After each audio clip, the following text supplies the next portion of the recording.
And now could I have Paul Zaanen from the New Brighton Legacy Project. Good morning. Welcome back. Thanks. No great surprises what I'm coming in today to talk about. I was actually going to come in with an identical presentation to the one I came with 3 months ago and the one that I came with 6 months ago, because we keep going around processes and similar attributes. In this case, though, I did meet with staff quite recently and after the last council meeting as well. And I have to back up Caroline Bonnet here. She's been absolutely fantastic in going through the process. We started obviously exploring the Legacy project quite quickly, and we were supposed to be back, I believe, at the end of May. So everyone's running a touch behind as it is. The staff recommendations put forward we're supportive of. It's about time we start running some of the numbers, the feasibility and business case behind what we're actually looking to do in New Brighton as well. We're still treading water as far as I'm concerned. We've come up with some very good plans and proposals over the last 20 months, and those have been widely agreed upon. Through the Legacy Advisory Group, which was a spin-off of the Community Advisory Group for the New Brighton Master Plan, there was the appetite to see some significant investment from Christchurch City Council in New Brighton. So the Community Advisory Group came up with a dollar figure, which is obviously in the report currently. The community in New Brighton is asking for some level of commitment from Christchurch City Council moving ahead. Currently we've got a master plan that's still got a few more hurdles and loops to go through, but that doesn't have a budget behind it. There's simply no money at the moment, and one of the big things we need in New Brighton is investment. From a commercial perspective, I'm working incredibly hard with the private industry sector to make sure we have forward movement, and that is going incredibly well, but still we're waiting for some level of commitment moving ahead. Part of our biggest thing obviously has been making sure that we're looking at a holistic approach to what this legacy project could be. One of the big things with the pier and library, it still gets used against New Brighton to an extent, is that there has been a level of investment in the past and it hasn't worked. Why has it never worked in the past? The government actually did a peer review not too long ago, pardon the pun on peer review there. They did a review on it, and it was an isolated planning project. It took 30 years of community fundraising, etc., etc. You got one little project on the foreshore with no connections back to the commercial. We currently have a master plan in process happening at the moment. One of our criticisms with that has been that it's been focused on B1 and B2, and it hasn't been able to extend the scope outside of that. For us, we're looking at a suburb-wide master planning process. So yes, we're focused on the B1, B2, but exploring those opportunities outside of that that gives us a holistic approach to the CBD rebuild. This legacy project, there's the opportunity to look from car park to car park. Linking up back to the commercial district, the boardwalks, the linkages to commercial, having that legacy project on the foreshore. This is only conceptual imagery. We haven't changed it in 20 months because we haven't progressed any further as it is. What we were looking at was obviously the Muriwai Aquatic Surf Club with saltwater hot pools. Straight after the last council meeting, we had a workshop with Surf Life Saving New Zealand, some community groups, Jazzmax and our appointed architects, and we went through what the legacy project could entail and next steps for that. We also had involved Tony Josephs and Associates. They're behind Franz Joseph Hot Pools, Lake Tekapo and Queenstown Hot Pools. They've got data which is 2 months old, and that's completely relevant to what we're talking about. They're the only firm in New Zealand that's actually working on hot pools right now, so obviously that's incredibly relevant to what we're talking about. And their data's fresh. So as much as we're looking at feasibility and business cases, we are urging that the council uses some of the consultants that are available as well. They do sit on the quantity surveying panel of Christchurch City Council, so they are an accredited firm by Christchurch City Council. The big thing for me is opening it up to questions. I can sit here and go over the same things as we've been going over for the last 20 months. 3 different designs on hot pools already. The bottom right is actually from 1928. So that gives you an idea of how long hot pools have been talked about. We're still in the same boat. If anyone wants to build the bottom right one, I think that thing's awesome.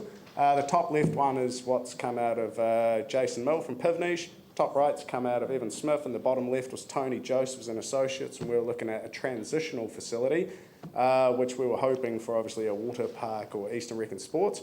That was a transitional facility. That had a preliminary budget of around $4 million with a $62,000 feasibility study behind it, for a much smaller scale. So next steps for us, like we're totally supportive of obviously looking at the business case and the feasibility study. That's something we'd like to get cracking on pretty soon. It's going to be impossible to decide the scope and scale of this facility without having some of the numbers crunched around it. It's a reasonably simple way forward. At the moment, though, as far as I'm aware, there is no budget behind this proposal, the legacy project. I'd love to be proved wrong on this, but at the moment there doesn't appear to be a budget behind it, and it would be good to have an understanding of what scope and scale we're looking for this facility as well. These are some of the other surf club aquatic facilities that have been done on the foreshore internationally. So North Bondi Surf Club works incredibly well. And once again, the Muriwai concept is the big one that we've been backing it off, which is why JASMAC's been involved to date as well. You can see that we had the workshop, and there were some of the outcomes of that, looking at scale, location, and potential partnerships as well. I'd love some questions. I'm hoping you've got some questions. Yeah, Yanni. Thank you. I'm just trying to understand. You said that you support the recommendations that have come through from the staff. Yep. Do you support the board recommendations as well? There's one part of the board recommendation where they're looking at a reallocation of funding from a community board level. That's the only bit that I don't agree with. I think it's a nice gesture to start hurrying this process up along the way, but considering timelines, the only problem is we're under-resourced in Burwood Pegasus for community groups currently and taking funding from potential... No, I understand that. But so what I don't get from your presentation and from what you say in terms of the supporting recommendations is the aquatic surf park or pools doesn't appear to be part of any of the recommendations. That was one of the criticism I had. When we talk hot pools, the scale, scope, location, we still don't have an understanding of this project. That's one of the issues. We can say legacy project and we can straight away assume hot pools. What scope and scale? The Surf Life Saving Club currently is working with JASMAC for a new redesign of their facility, so they're already looking at a $2.5 million build on the foreshore for themselves. What we're looking to do is partner these projects together. So when we're looking at hot pools, there's the ability to add value to that by partnering in with an existing project to exemplify. So do we need to specify that in the recommendations? Because it seems to me, I'm really worried the surf club will do their own thing, and we're going to do a whole another process around a feasibility for a hot pool, which seems... Yeah, I think as part of the business case and feasibility study that we were looking at was that we would be hopeful that we would be a part of those conversations and have the ability to input into those business and feasibility cases as well to ensure that there is that holistic approach taken. With the SGS and SGL reports of last year, it was a desktop review, so we weren't actually able to engage in that process. This time, moving ahead, we'd love to be a part of those conversations. I think it makes a lot of sense. Tim. You mentioned with regards to the pier and library that seemed to be there was a disconnect between that and the business community. Yes. With your picture with regards to the hot pools or the pool up by the surf club, there seems to be a larger disconnect. So my thinking would be that you would want the pool somewhere very close to the library, if not connecting, or the connection between library and than at the actual mall itself. Yes, there's a lot more work behind this, I guess, than these pictures here, and a lot more that needs to be explained. What we're looking at, those original concept pictures are very, very old. What we've done since then, on the top right here, you can see there's 3 identified locations for the facility. The one issue is moving it too close to the library. At the moment, we've got free spaces adjacent to the library that are quite well utilised and could be further well utilised. The disconnect I was talking about is that you've got a road going through with one pedestrian crossing there. Part of what we're talking about for Village and a water park, which went up in front of the previous council multiple times, was many assets strategically placed around the New Brighton region. So when the water park went through, they had a secondary spend benefit of $3.60, i.e. it's a go-to facility. You go to a vending machine, you buy a cup of coffee. What we were proposing is a series of different facilities in and around New Brighton that you would get an engagement process with, and that came back with a secondary spend benefit of $27 per person or something. So you can see the statistics of that. It's not just locating a facility close to the business district or even in the business district and soaking up commercial land. It's ensuring that the linkages from these facilities are in place back to the commercial, but that this isn't the only project that's occurring in New Brighton either, if that makes any form of sense. Yeah. Glenn. Thanks, Paul. The SGL and SGM reports, as you know, with David's water park idea, did suggest this actually had a lot. There'd be a strong case for hot saltwater pools, and it suggested working towards the village and a water park concept if you like. So have you got any thoughts on that? Well, yeah, there's a series of private industry investments that are potential around New Brighton. So from Wave Garden on Alice Terrace, which is obviously one that we're pursuing quite heavily, there needs to be a project to kickstart it, and that goes back to the SGS and SGL reports as well. We can't start with nothing, which is at the moment what we're looking at. So we do need a starting point. I think going from water park down to nothing and meeting in the middle somewhere, the ability to start for a legacy project on the foreshore of some scale is a good way to kickstart things. On top of that, the village and a water park out there are building other assets around the area. That's something that will continually be worked upon. I've said it in council before. It's not a one-off project, and we're not going to be done in New Brighton in the next year. This is a long-term planning process. Vicky? You mentioned some other projects. Do you want to tell anything about those? There's a few that are a bit commercially sensitive at the moment. Look, by the end of this year, there'll be a lot of good news coming out for Brighton. You know, we've been working incredibly hard for the last 2 years. Certainly haven't been sitting around doing nothing. There's a lot of the master plan implementation, etc., is underway, and we're working incredibly hard on that. There will be a series of good news stories to be coming out. At the moment, we have to park them until they're real. I don't want to go out to the community and promise something we can't deliver quite yet.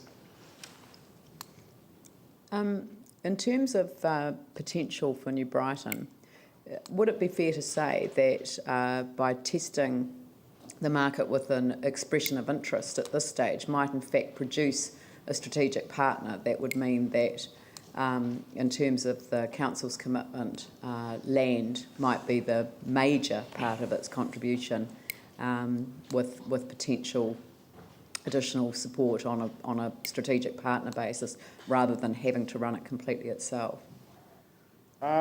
Difficult to say. I've been quite a big fan of looking at public-private partnerships. Obviously, it's something that we brought in last time already as well, that there is a way to explore that. As to a way forward, I'm not 100% certain on that. It's something that we've discussed, obviously, before.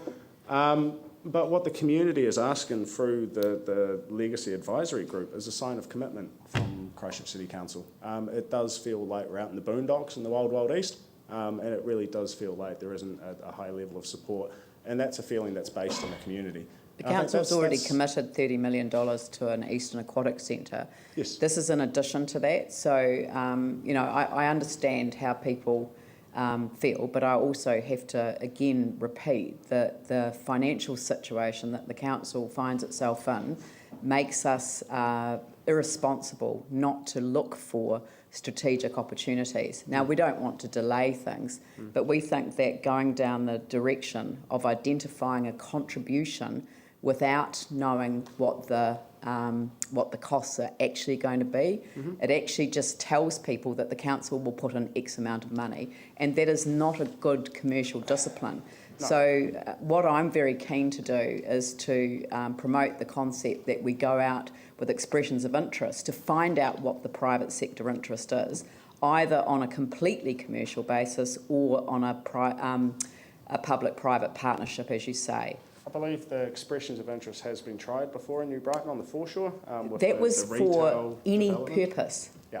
And the only expression of interest, as I understand, that came back at that time was for a multi-storey hotel. And that was an association with a plan change that actually raised the heights on Marine Parade. So I don't think that anyone has gone out with an expression of interest to operate what I believe will be a perfectly sustainable commercial activity.